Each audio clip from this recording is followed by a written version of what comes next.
Olá, tudo bem? Eu sou Clarissa De Franco, você está no Terra Chá, que é um canal que a gente vai trabalhar com estudos e práticas horizontais. O que é isso, né? A ideia de horizontalidade é uma perspectiva de igualdade, né? Uma perspectiva de equidade, de mesmo patamar aí dos campos de saber, das práticas, de tudo. Isso quer dizer que nós temos uma perspectiva dialógica, né, entre os diferentes campos do conhecimento, como religiões, como ciência ou ciências, né, astrologia, outros estudos do campo esotérico, né, estudos de gênero, práticas militantes, políticas. Nós entendemos que todo o campo do conhecimento pode ser colocado lado a lado, pode contribuir, né, nos debates e na construção de novos corpos de conhecimento, novos saberes enfim, novos entendimentos, né? E nós entendemos que esse campo epistemológico, né, esses lugares epistemológicos precisam ser reconstruídos no debate público, porque existe aí uma centralidade do pensamento científico, que, aliás, é muito importante, né? A ciência tem um acúmulo de conhecimento nos 3 últimos séculos que é fundamental, né, na história do conhecimento, na história do pensamento. Então, aqui a gente não está desprezando nem diminuindo a importância da ciência, a gente só busca um reequilíbrio, um outro desenho na configuração, nas relações, né, entre os saberes, né? Eu vou dar um exemplo, né, que está muito presente atualmente, é fácil da gente entender.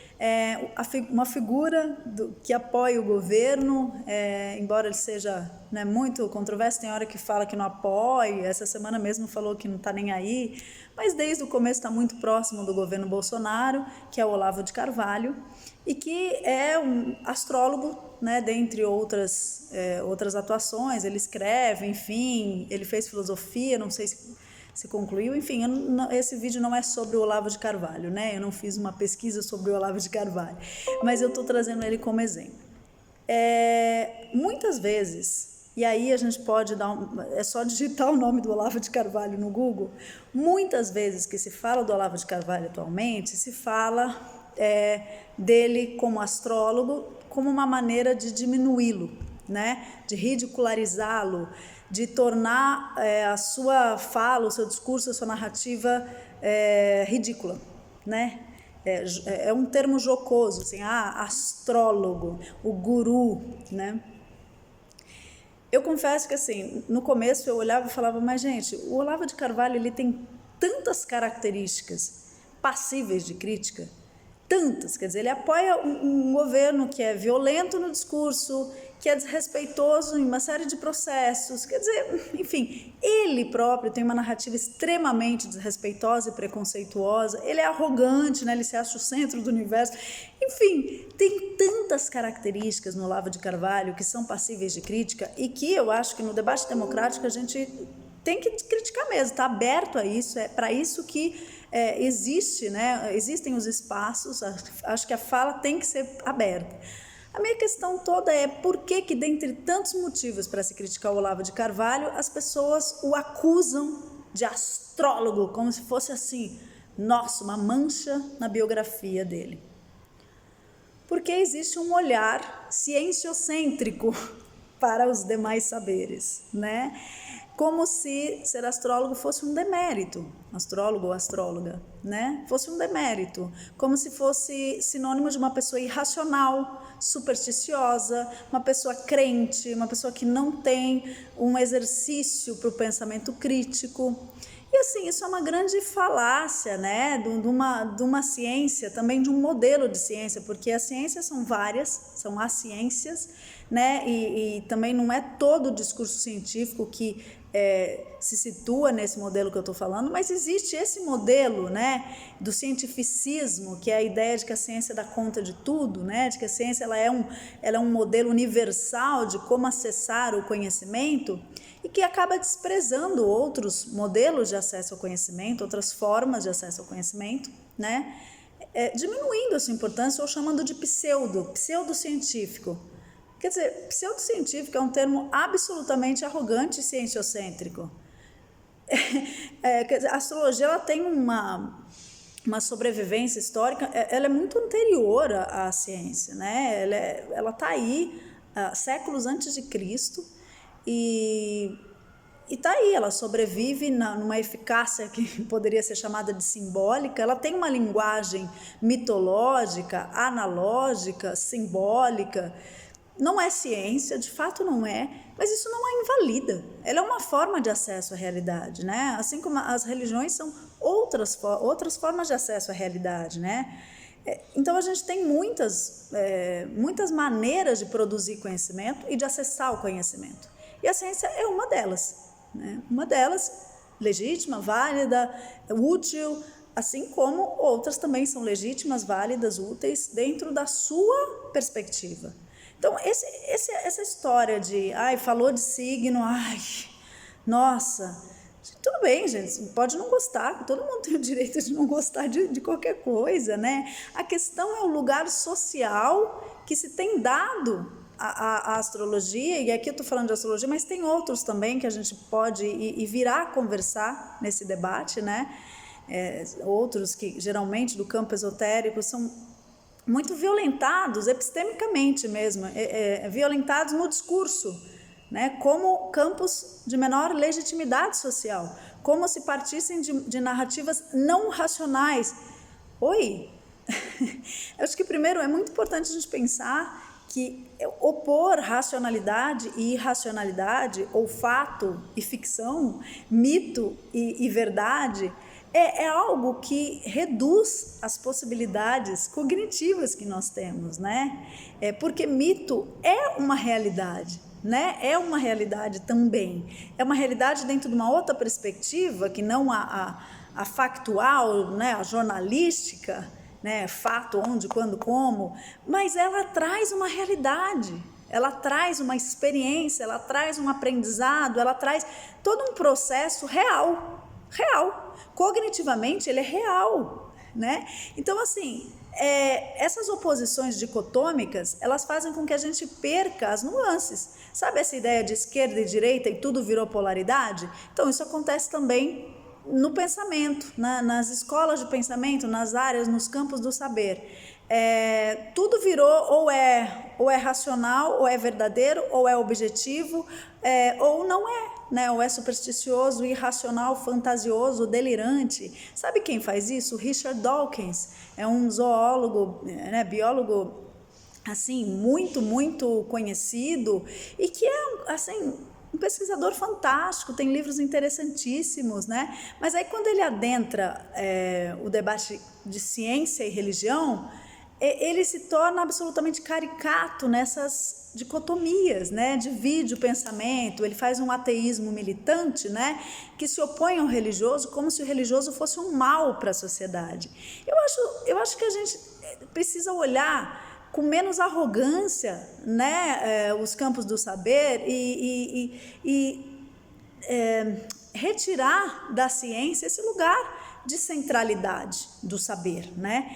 Um lugar que dá a ela o direito de classificar os demais saberes, de legitimar os demais saberes. Por quê? Né?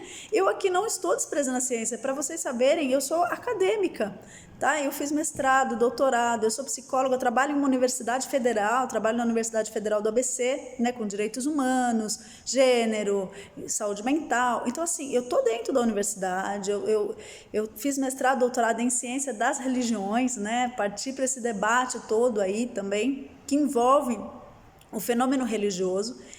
Fui fazer pós-doutorado em estudos de gênero, então eu trabalho nessa interface religião e gênero, né? Religião, educação e gênero, com feminismo islâmico, igrejas inclusivas, uma série de fenômenos aí, como tem os que têm atingido a educação, que trabalham com ideologia de gênero, ideologia de Gênesis. Então, assim, eu em absoluto estou aqui falando que a ciência não serve para nada, não é isso, né? Pelo contrário, eu valorizo bastante o processo, né, científico, o método. Eu acho que tem muito valor, né? Produz muita coisa e produziu muita coisa para a humanidade.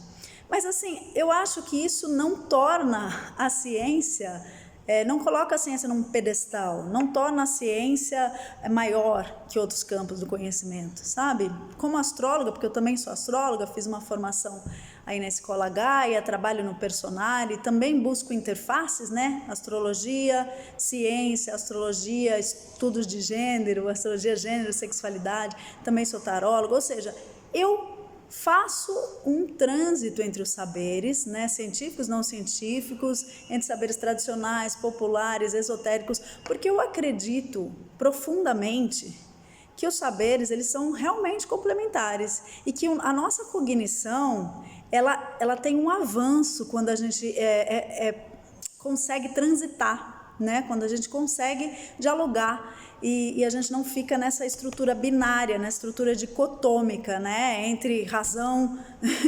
e irracionalidade, né, ou emoção. Quer dizer, é um negócio, a gente pode mais do que essas dicotomias, essas fronteiras, porque sempre na fronteira um lado é excluído e o outro lado é adotado, né? Um lado passa a ter mais importância, a ter mais centralidade. E esse lado tem sido o científico, né? E por isso que eu estou aqui esse vídeo, esse canal, esse vídeo é o começo, né? Esse canal foi pensado, né, para a gente debater esses temas, tá? Hoje é só um começo.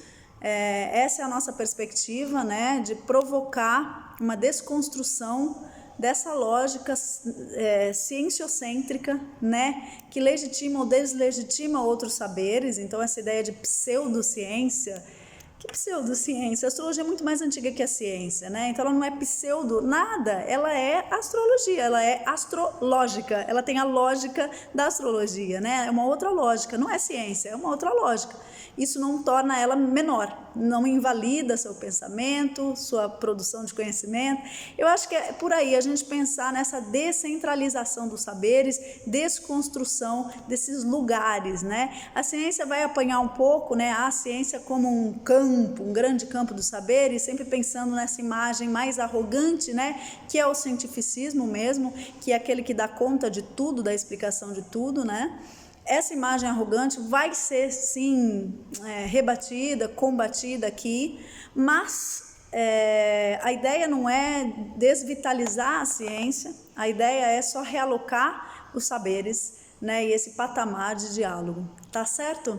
Então, aqui a gente vai ter algumas propostas, né? No próximo vídeo eu vou tratar um pouquinho da relação entre gênero, religião e ciência. Eu acho que a gente tem aí alguns pontos para tratar no próximo vídeo. Agradeço muito, e para quem não entendeu a questão do Olavo de Carvalho, eu acho que ele merece muitas críticas. Eu acho que o debate democrático está aí para isso, a gente tem que criticar mesmo. Acho que enquanto a gente tiver respeito, né, a gente tratar os seres humanos com equidade e respeito, a gente tem o direito à fala, e ele tem muitas características que para mim são dignas de serem criticadas.